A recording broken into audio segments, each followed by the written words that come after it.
Mommy, can we have the scissors? Go get it. Asan na? Where's the scissors? Hi, ako nga pala si Yay, dating OFW na taga Cebu. Ngayon ay naninirahan na sa probinsya ng Luzon. Lumipat lang ako ng bahay pero sa probinsya pa rin ako nakatira. Isang ina na may munting pangarap para sa aking pamilya. Tara, samahan niyo ako sa kwento ng aking buhay.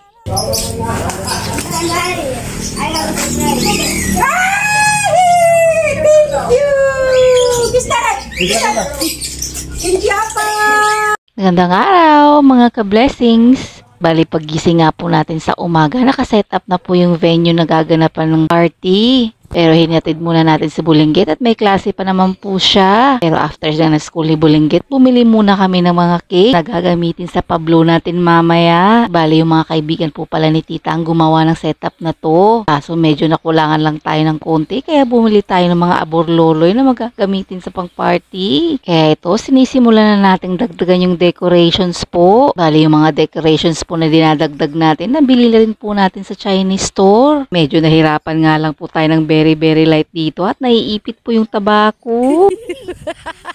Natatanggal po kasi yung curtain dito sa pinagdidikitan natin. Dahil nga wala tayong tagahawak, kaya yan, sariling sikap lang po muna tayo. Habang may isang batang nangungulit naman po dito sa gilid. Sinabihan na nga lang po natin si Bulinggit na huwag masyadong makulit at nag-a-arrange pa lang po tayo.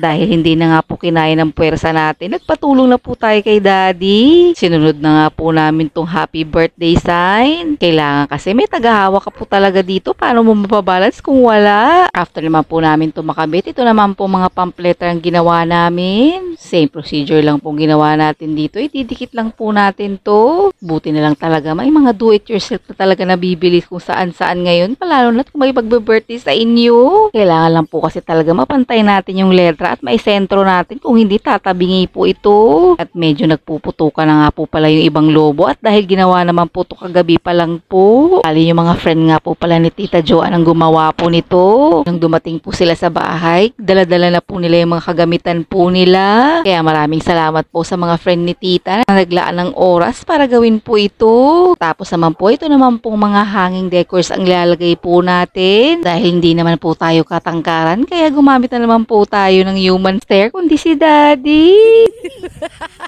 Mommy, can we have the scissors?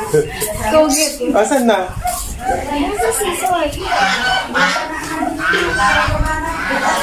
Yun na yun. Daddy, where's the scissors? Mami, sige, pero Kira na kira, the other side. Walo yun, ikaw lang magano. ganito lang kaliit. Hindi ka makapagantay. Maliliit dito lang na yan. Mommy, what is this? Nakakalas na. Ganito kaliit. Ganito, ano mo kung saan. Diyan, sige yun. Siyempre, wala rin pong magawa si Daddy, kundi sumunod na lang po sa atin. Habang naglalagay nga po kami nito, naglulukuhan na kaming dalawa dito. Hanggang sa mangalay na lang talaga yung kamay niya, kakaantay po sa atin. Pero sadyang mapagbiro lang talaga tong hangin na to dito sa amin. Kung kailan tapos ng lahat, nagkagulo-gulo naman. Kaya ito, tinali na lang po natin yung curtain para hindi naman magbuhol-buhol. Kaya medyo natagalan lang kami sa pagre-retouch nito. O siya, yan lang po muna sa araw na to mga ka-blessings. Daghang salamat sa pagtanaw. Pero ay sab kalimot og like and share and follow sa mong video. Daghang salamat. Amping!